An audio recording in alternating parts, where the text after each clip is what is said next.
According to the New Yorker issue of July 7th to 14th, Congress agreed to a request from President Bush to fund a major escalation of covert operations against Iran.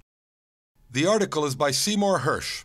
He says that the president got up to $400 million in a presidential finding and that top Democrats were involved. Under law, any covert operation has to be briefed to the Senate and House Intelligence Committees.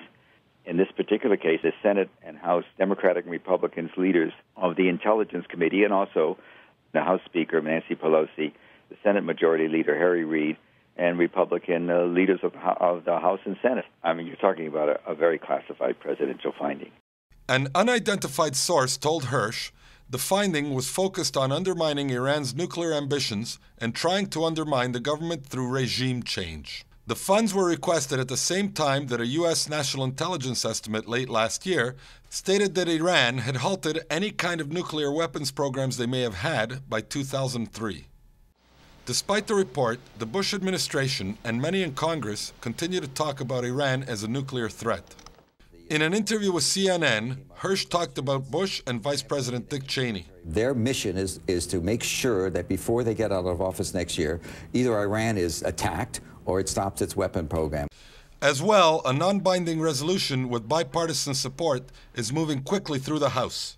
The resolution calls on the White House to ban the export to Iran of refined petroleum or gasoline and for stringent inspection requirements on all persons, vehicles, ships, planes, trains, and cargo entering or departing Iran, and would give the president free rein in dealing with Iran, including a naval blockade.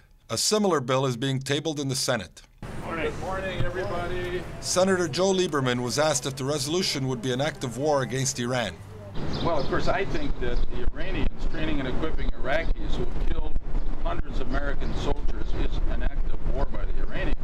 Hersh says that not everyone in the administration thinks an attack on Iran is a good thing, including Secretary of Defense Robert Gates.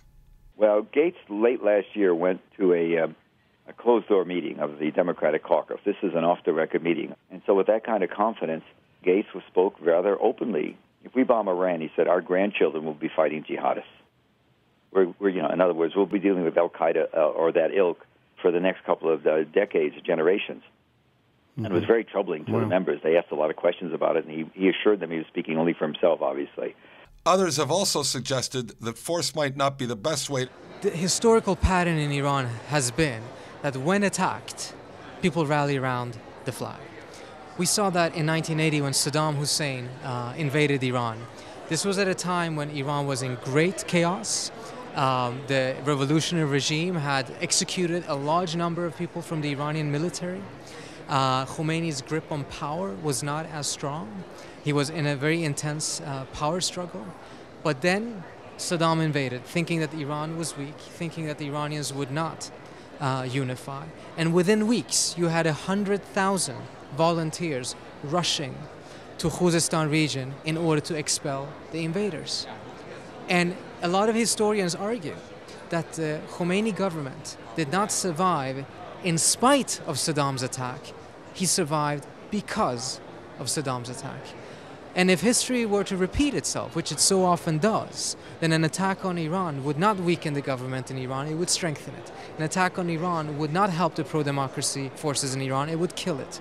An attack on Iran would not prevent an Iranian nuclear bomb, it would probably cause it to rush towards a nuclear bomb.